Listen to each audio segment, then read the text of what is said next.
नमस्कार. माता Hinglaj TV news बातमीपत्रात आपलं स्वागत. सुरुवातीला जाणून घेऊया आजच्या ठळक घडामोडी.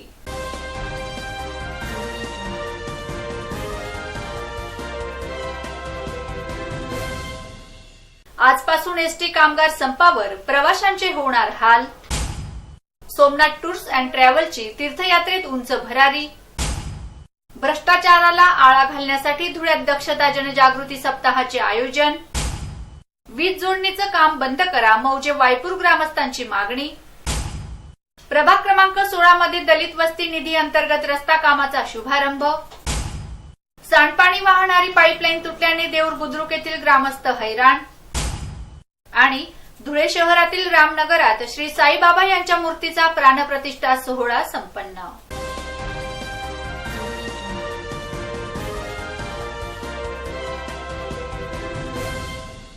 पाहूया बातमीपत्र विस्ताराने. एसटी कामगार संघटनांच्या संयुक्त कृती समितीने थकीत वेतन, महागाई भत्ता वाढ तसेच राज्य कर्मचारी म्हणून सेवेत सामावून घ्यावे या प्रमुख मागण्यांसाठी आजपासून राज्यभर बेमुदत उपोषण आंदोलन सुरू केलं आहे. धुळ्यात देखील राज्य परिवहन महामंडळाच्या सर्व कामगार संघटनांच्या एकत्रित कृती समितीनेही बसस्थानकात जोरदार घोषणाबाजी करून उपोषण सुरू केलं आहे. एसटी कामगारांना कामाचे वेतन वेळेवर मिळत नाही.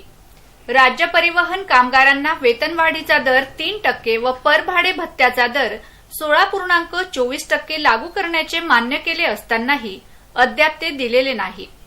कामगार कराराच्या तरतुदीनुसार राज्य शासनाला वेळोवेळी लागू केलेला महागाई भत्त्याचा दर तात्काळ राज्य परिवहन कामगारांना देणे बंधनकारक असताना आज रोजी राज्य सरकारी कर्मचाऱ्यांना महागाई भत्ता 28% दराने दिला जातो. मात्र राज्य परिवहन कामगारांना केवळ 12% दिला जात आहे. तो 28% फरकासह देण्यात यावा.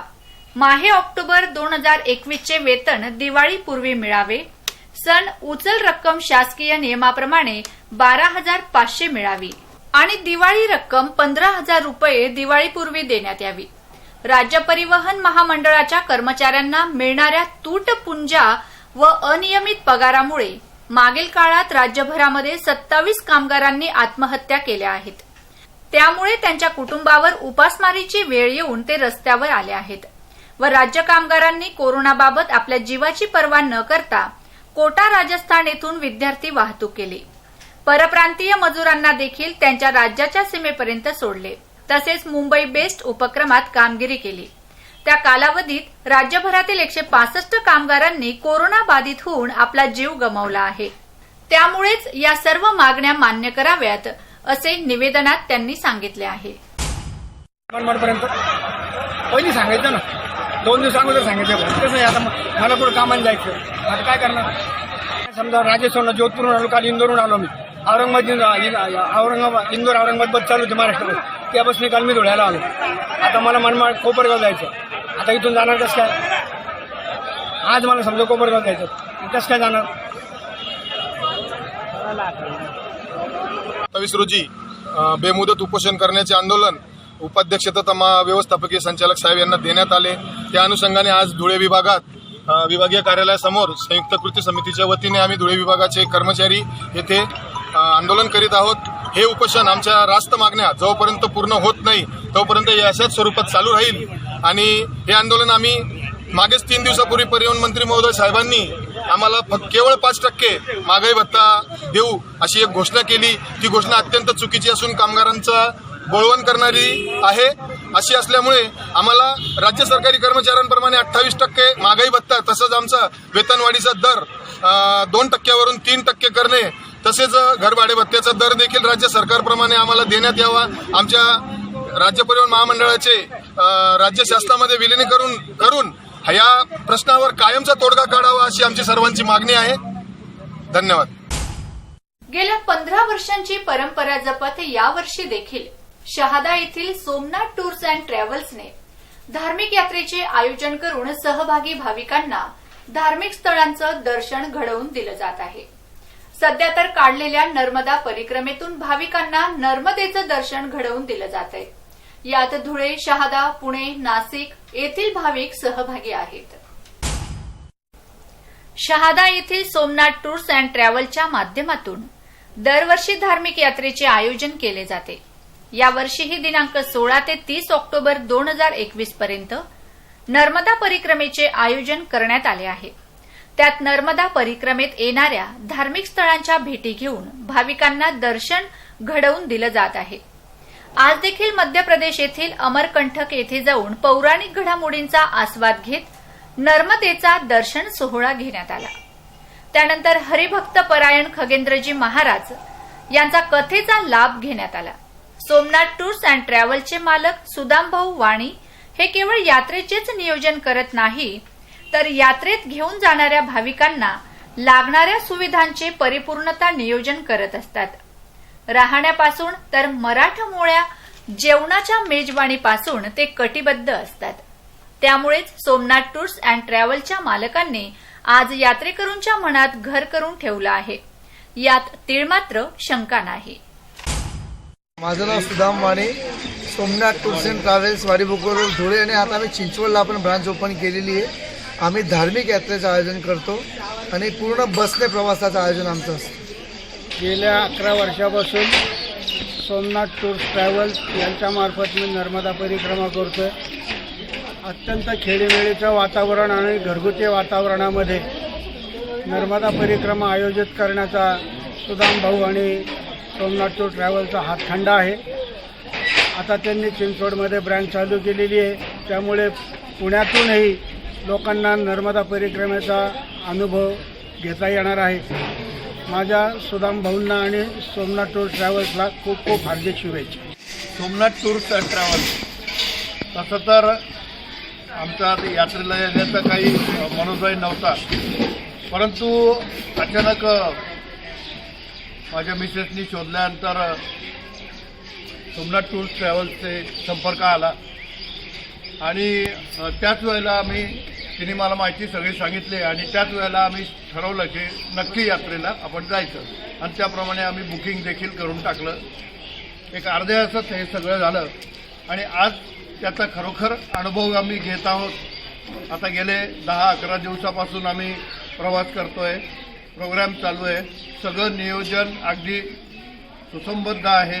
कुठलाही त्रास तसं बघता नाही आहे.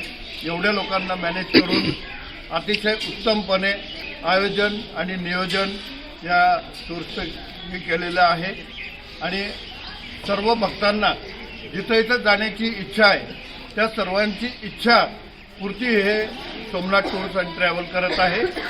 मूळचं धुळ्याचं असलं तरी महाराष्ट्राच्या कुठल्याही कानाकोपऱ्यातून यामध्ये लोक सामील होऊन जाऊ शकतात. ही भाग्याची गोष्ट आहे.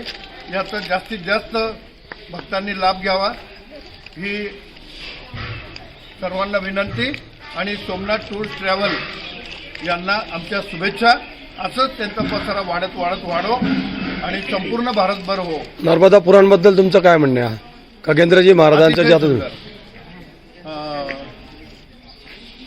हबप श्री खगेंद्रजी महाराज त्यांनी अतिशय सुंदर कीर्तन, निरूपम आणि आध्यात्मिक माहिती, भागवत माहिती, त्यानंतर नर्मदा पुराण याविषयी अत्यंत दुर्मिळ अशी आणि कोणालाही बऱ्याचशा भक्तांना माहीत नसलेली माहिती त्यांनी सगळ्यांना दिली आणि त्यातून खरोखर अध्यात्मामध्ये ज्यांना खास रस नव्हता ते देखील आता अध्यात्माकडे वळलेले आहेत आणि याबद्दल खूपच आम्ही सर्व त्यांचे आभारी आहोत. आपलं नाव आणि माहिती द्या.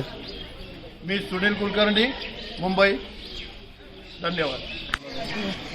गेल्या 15 वर्षापासून सोमनाथ टूर्स अँड ट्रॅव्हल हे यांचे मालक आदरणीय सुदामभाई वाणी, पहिली परिक्रमा त्यांच्यासोबत केली तेव्हापासून परिचय झाला. नंतर त्यांनी नैमिषारण्यात 3 भागवत कथा, शुक्तालला 2 भागवत कथा, द्वारकेला 1 भागवत कथा, जगन्नाथपुरीला 1 भागवत कथा, असं सुंदर आयोजन कथेचं करून अनेक भाविकांना 4 धाम तीर्थक्षेत्रावर कथा श्रवणाचा लाभ करून दिला. त्यांचं नियोजन, आयोजन हे त्या ठिकाणी व्यवस्थित आहे. आज उभ्या असलेल्या सोबत आलेल्या यात्रेकरूंना जरी विचारलं तरी स्वयंपाकाच्या बाबतीत आणि जेवणाच्या बाबतीत सगळ्यांचं मन प्रसन्न असतं. जेवण झाल्यावर आचार्यापर्यंत लोक पोहोचतात आणि शाबासकीची थाप देतात की आज तुमची भाजी चांगली झाली. या सगळ्या गोष्टींचं आयोजन व्यवस्थित करून आणि आतापर्यंत सोमनाथ टूर ट्रॅव्हल्सने अनेक कथेंचं आयोजन केलेलं आहे. यानंतर पुन्हा एकदा सप्टेंबर महिन्यामध्ये शुक्ताल इथे कथा आहे. 18 जानेवारीपासून पुन्हा एकदा परिक्रमा आणि मार्च महिन्यामध्ये जर नियोजन झालं तर शिवपुराण या कथेचं आयोजन करायचं आहे. आणि मी पुन्हा सुदाम भाऊंना बोललो की नर्मदा परिक्रमा करीत असताना एकदा रामकथा करा, म्हणजे रामायण ऐकून मग लोक त्या ठिकाणी परिक्रमा करतील किंवा पुन्हा एखाद्या रामेश्वर वगैरे अशा ठिकाणी कथेचं आयोजन होईल. आणि सोमनाथ टूर्स अँड ट्रॅव्हल यांनी या पद्धतीने श्रम घेऊन जरी 2 पैसे आपल्याला लागत असतील परंतु हा श्रम जो आहे हा फार महत्त्वाचा आहे. आपल्या घरी 4 पाहुणे येतात, त्यांचं नियोजन करायला सुद्धा काही वेळा आपण बाहेरून जेवण मागवतो, पण इथे रोज 100 लोकांचं नियोजन रोज वेगवेगळ्या जागेवर करणं, अनेक आपत्तीतून काही वेळा बाजारात पाहिजे त्या वस्तू मिळत नाही, पण त्या वस्तू उपलब्ध करून आणि लोकांपर्यंत ते पोहोचवणं हा श्रम जो आपण करता याबद्दल सर्वांच्या सदिच्छा, शुभेच्छा आणि व्यासपीठाच्या अधिकाऱ्याने माझे आशीर्वाद. आपला व्यवसाय नाही तर आपली ही सेवा लोकांपर्यंत पोहोचून वृद्धिंगत हो ही नर्मदा मैयाच्या चरणी प्रार्थना. नर्मदे नर्मदे नर्मदे नर्मदे हर नर्मदे हर नर्मदे हर. ओंकारेश्वर या 12 ज्योतिर्लिंगापैकी एका ज्योतिर्लिंगापासून मैयासोबत घेऊन आणि परिक्रमेला प्रारंभ झाला. आज मैयाच्या उगमस्थानी आजचा दिवस आहे तटपरिवर्तनाचा, अमरकंटक. आणि इथून आता प्रवास होतो आहे माईकी बगिया. माईकी बगिया म्हणजे जिथून मेकल पर्वतामध्ये मैया एक करांगळी एवढ्या धारीने प्रगट झालेली आहे, जिथे शोण महाराजांची नदी आहे. त्यानंतर ज्या स्थानावर गुलबकावली फुलाचा रस यापासून तयार झालेलं नेत्रांजन मिळत असतं, अशी एक वैशिष्ट्यपूर्ण ही भूमी. आणि या भूमीमध्ये आज आम्ही प्रवेश केला आहे आणि पुढचा क्रम आता तटपरिवर्तनाचा आहे. उत्तर तटातून दक्षिण तटाकडे आज आम्ही जात आहोत. आज तिथे माईकी बगिया पूजा होईल. आपल्या सोबत घेतलेल्या बॉटलमध्ये जी मैया आहे त्यातले 2 थेंब उद्गमस्थानामध्ये टाकले जातील आणि तिथून मिळणारं पाणी घेऊन आणि पुन्हा मैयाचा आशीर्वाद घेऊन आपण पुढे जाणार आहोत. मेकल पर्वत, या मेकल पर्वताच्या घाटीमध्ये असलेली मैया, जिथे मैयाचं उद्गमस्थान आहे तिथे संरक्षणासाठी मारुतीराय आहे. मारुतीरायांनी जो प्रवास केलेला आहे तो मैयाच्या दिशेपेक्षा उलट केलेला आहे.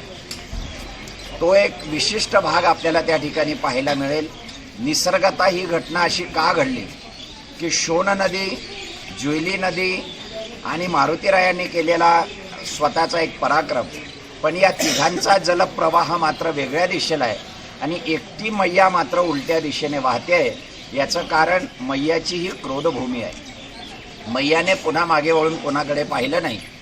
फक्त कथेतच नाही तर निसर्गात जलप्रवाह सुद्धा त्या पद्धतीने झालेला आहे. वास्तविक पाहता आपण वर चढत जातो, मैयाचं पाणी हे वास्तविक पाहता खाली वाहून गेलं पाहिजे, परंतु मैया ही उलट्या दिशेने का जाते, पर्वताकडे का जाते, याचं कारण अजून सायन्सलाही कळालेलं नाही. म्हणून या भूमीला एक वैशिष्ट्यपूर्णता निर्माण झालेली आहे. विज्ञान त्याच्यावर अभ्यास करतो आहे.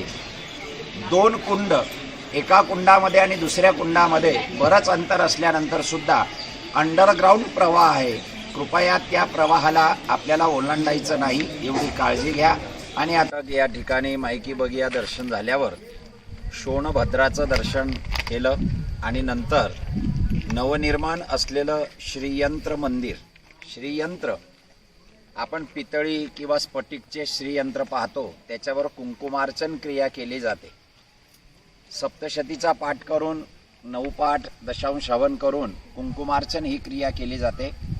किंवा देवी सहस्रनामावली बोलून आपण त्याच्यावर अखंड कुंकुमार्चन करतो, तर ते जे पितळी यंत्र आपल्याला मिळतं ते पितळी यंत्र या ठिकाणी मोठ्या विस्तृत प्रमाणामध्ये आणि त्याचे निर्माण एका साधू महाराजांच्या हातून याचं उद्घाटन झालं होतं आणि त्याचं निर्माण कार्य अजूनही सुरू आहे.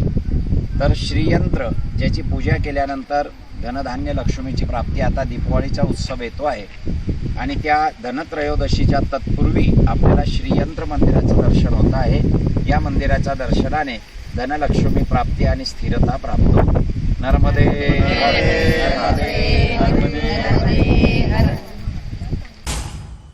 भ्रष्टाचाराला आळा बसावा यासाठी महाराष्ट्र शासनातर्फे राज्यात दरवर्षी एक आठवडा जनजागृती सप्ताहाचे आयोजन केले जाते.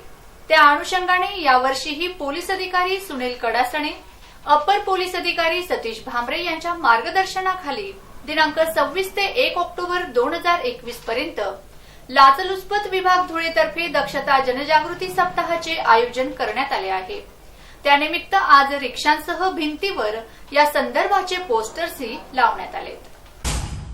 आयोजित सप्ताहाची सुरुवात आज सकाळी 11 वाजता भ्रष्टाचार निर्मूलनाची शपथ घेऊन करण्यात आली.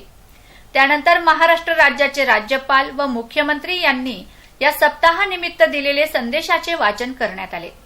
सदर सप्ताह शासकीय कार्यालयातील भ्रष्टाचार व भ्रष्ट पद्धतीचे समूळ उच्चाटन करण्यासाठी दक्षता जनजागृती मोहीम राबविण्यात येत आहे. त्या अंतर्गत आज शहरातील बसस्थानक, मुख्य चौक व इतर गर्दीच्या ठिकाणी तसेच रिक्षांवर दक्षता जनजागृतीपर बॅनर लावण्यात आलेत व जिल्ह्यातील नागरिकांकडे कोणताही शासकीय अधिकारी कर्मचारी हे काम करून देण्यासाठी मागणी केल्यास लाचलुचपत प्रतिबंधक विभाग धुळेशी संपर्क साधावा असे आवाहनही यावेळी करण्यात आले. विजिलन्स अवेअरनेस वीक, दक्षता जनजागृती सप्ताह 26 ऑक्टोबर ते 1 नोव्हेंबर या कालावधीमध्ये साजरा केला जातोय. या सप्ताहाच्या निमित्तानं जनतेला लाचलुचपत प्रतिबंधक विभागामार्फत आवाहन आहे की कोणत्याही लोकसेवकाकडून त्याचं शासकीय कायदेशीर कर्तव्य पार पाडत असताना जर लाचेची मागणी, मग ती पैशाच्या स्वरूपात असो किंवा वस्तूच्या स्वरूपात असो, असा जर कोण लोकसेवक मागणी करत असेल तर अति निर्भीडपणे आमच्याशी संपर्क साधावा. आम्ही ताबडतोब त्याची दखल घेऊन त्या लोकसेवकावर कारवाई करू. त्यासाठी आमचा संपर्क नंबर आहे टोल फ्री क्रमांक 1064. आमचा लँडलाईन क्रमांक आहे 02562 234020. आमचा ईमेल आयडी आहे dyspacbdhule@gmail.com आणि माझा वैयक्तिक मोबाईल नंबर आहे 8766858652. या फोन नंबरवर आपण संपर्क करू शकता. मग ते लाचलुचपत प्रतिबंधक विभागाशी संबंधित तक्रार करण्यासंदर्भात असो किंवा इतर विभागाशी संबंधित काही माहिती, आपल्या शंका कुशंका या संदर्भात असो, आपण अगदी एनी टाइम आमच्याशी संपर्क करून आपल्या तक्रारी देऊ शकता. धुळे तालुक्यातील मौजे वायपूर येथे खरगोण ट्रान्समिशन लिमिटेड या कंपनीद्वारे 765 केव्हीए हाय टेन्शन वीज जोडणीचे काम त्वरित बंद करण्यात यावे अशा आशयाच्या मागणीसाठी आज राष्ट्रवादी युवक काँग्रेस धुळे जिल्ह्यातर्फे जिल्हाधिकारी यांना निवेदन देण्यात आले. तसेच कार्यालयाबाहेर निदर्शनेही करण्यात आलीत. निवेदनात म्हटले आहे की तालुक्यातील मौजे वायपूर येथे खरगोण ट्रान्समिशन लिमिटेड या कंपनीद्वारे 765 केव्हीए हाय टेन्शन वीज जोडणीचे काम सुरू आहे. मात्र या कामाला लागणाऱ्या जड वस्तूंची वाहतूक गावातील शेतकऱ्यांच्या शेतातून होत असल्याने शेतकऱ्यांच्या पिकांचं अतोनात नुकसान होत आहे. या संदर्भात संबंधित पोलीस विभागाकडे तक्रार करूनही दखल घेण्यात आली नाही. त्यामुळे शेतकऱ्यांच्या या नुकसानीची तात्काळ दखल घेऊन सदर वीज जोडणीचं काम तात्काळ बंद करावं अशी मागणी राष्ट्रवादी युवक काँग्रेस धुळे यांनी जिल्हाधिकाऱ्यांना दिलेल्या निवेदनात केली आहे। यावेळी जिल्हाध्यक्ष मयूर बोरसे, जितेंद्र पाटील, विजय पाटील, बापूराव पाटील, ताराचंद भिल, जगदीश पाटील, आबा भिल, दीपक पाटील, जगन शिरसाट, योगेश पाटील, लोटन पाटील आदी शेतकरी उपस्थित होते। शिंदखेडा तालुक्यातील मौजे वायपूर या गावामध्ये करगोन ट्रान्समिशन लिमिटेड या कंपनीद्वारे होत असलेल्या 775 केव्ही व्होल्टेज या वीज हाय व्होल्टेज या वीज जोडणी कामाच्या संदर्भात आम्ही नुकतंच आता कलेक्टर साहेबांना निवेदन दिलेलं आहे। या कामाच्या बाबत वास्तविक चित्र असं आहे की तेथील शेतकऱ्यांचं शेतामध्ये उभ्या असलेल्या पिकामध्ये त्या शेतकऱ्यांची कोणतीही अगोदर परवानगी न घेता त्यांच्या कोणत्याही पद्धतीने सहसंमती न करता उभ्या पिकामध्ये त्या कंपनीद्वारे चालू असलेल्या कामामुळे तेथील त्यांच्या अवजड वाहनांमुळे त्या सर्व शेतकऱ्यांचं तिथं अतोनात नुकसान झालेलं आहे। या शेतकऱ्यांनी ज्यावेळेस या कामाला विरोध करण्याचा प्रयत्न केला व स्थानिक पोलीस प्रशासनाकडे दाद मागण्याचा प्रयत्न केला तर पोलीस प्रशासन देखील या संबंधित कंपनीचे कर्मचारी असल्याच्या प्रमाणे शेतकऱ्यांप्रती वागताना दिसत आहे। एकंदरीत चित्र असं आहे की दिल्लीपासून गल्लीपर्यंत संपूर्ण समाज व्यवस्था, प्रशासन व्यवस्था ही शेतकऱ्यांच्या विरोधी आहे का असा प्रश्न निर्माण होतो। त्यामुळे त्या शेतकऱ्यांना दिवसभर त्या तेथील पिंजऱ्या गाडीमध्ये बंद करून ठेवायचं, संबंधित काम पूर्ण होत नाही, संध्याकाळी 6 वाजेनंतर त्या शेतकऱ्यांना त्या पिंजरा गाडीतनं बाहेर काढायचं आणि मग घरी जायला सांगायचं।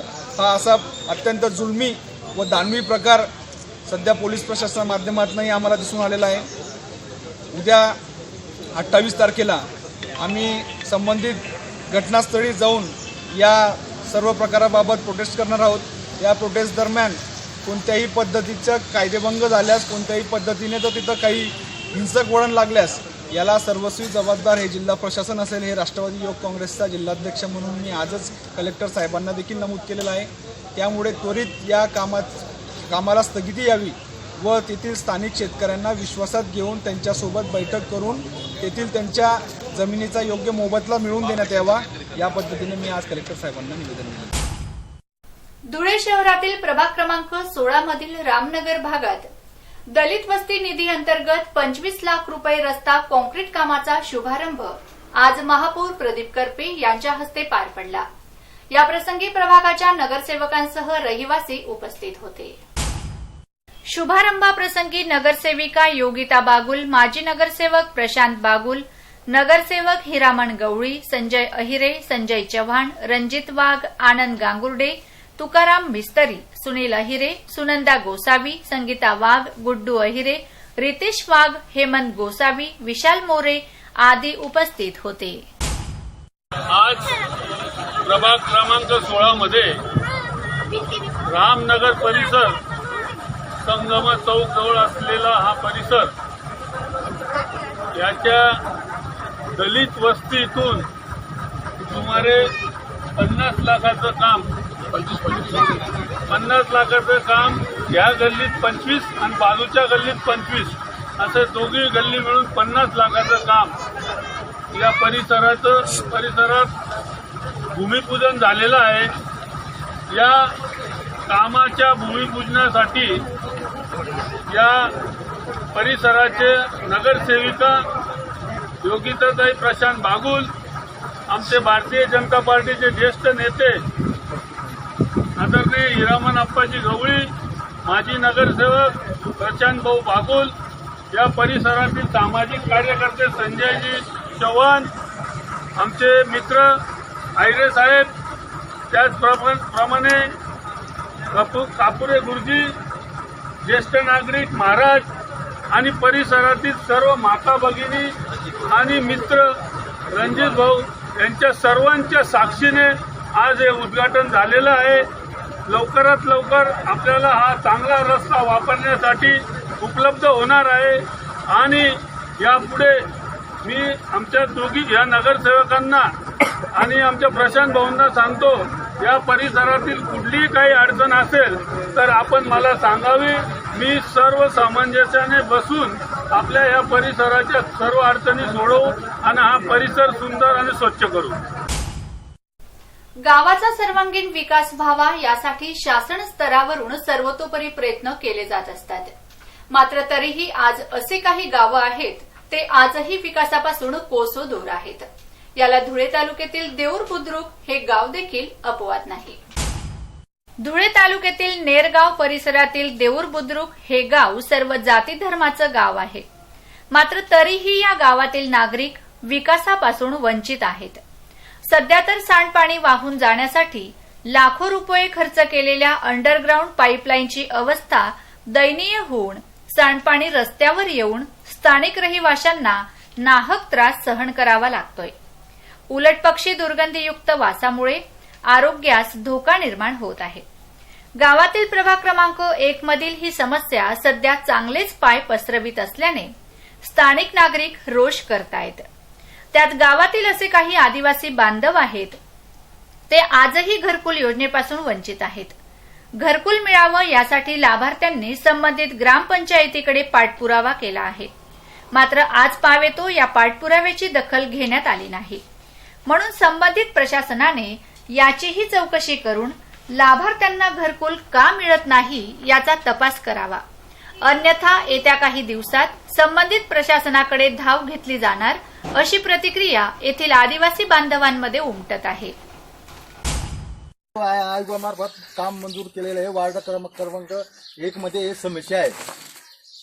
ही जी परिस्थिती आहे, डेंग्यू डासला पूर्ण 100% म्हणजे शक्यता होण्याची शक्यता आहे. इथं आजार यापूर्वी इथले जे रहिवासी आहेत यांनी वेळोवेळी ग्रामपंचायतला बोलले की ही समस्या मिटवा, टाळाटाळ करतायत. यांची कारवाई का होऊ नये? सर्व इथं गावामध्येच येतं ते सर्व डोंगराचं पाणी ते पण सर्व इकडनंच गावात येतं. अर्ज दिलाय का? मग मागे BDO साहेब आले होते तेव्हा आम्ही तक्रार दिली म्हणजे BDO साहेबांना दाखवलं तुम्ही?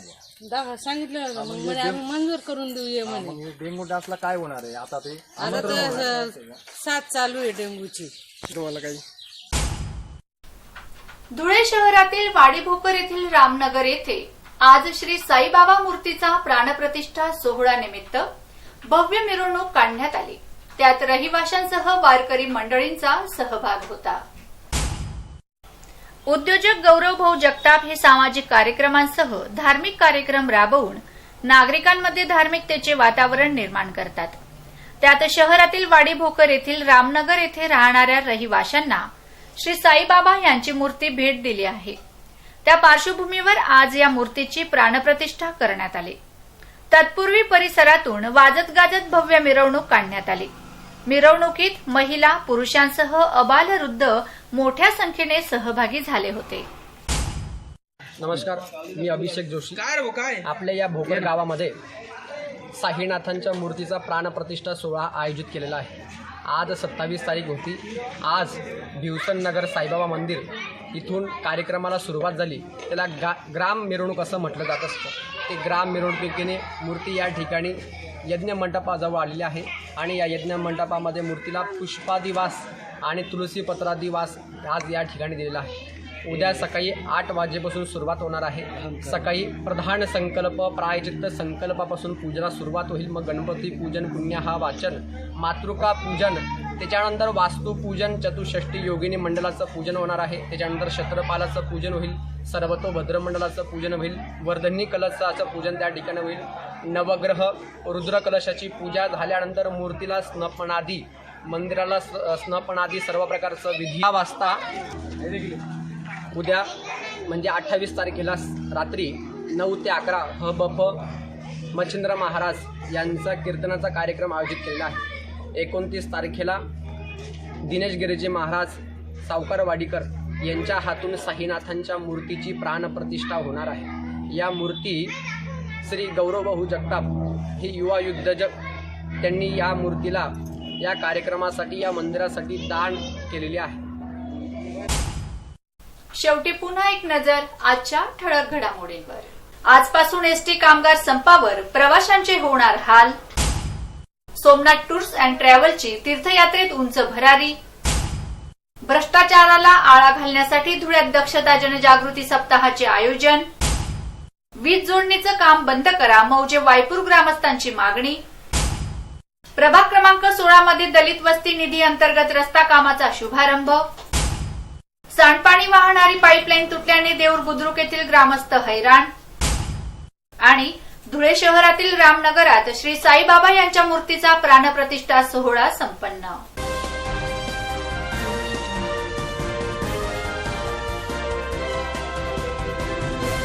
याचबरोबर माता हिंगलाज टीव्ही न्यूजचं बातमीपत्र संपलं. भेटूया पुढील बातमीपत्रात. तोपर्यंत नमस्कार. जय हिंगलाज.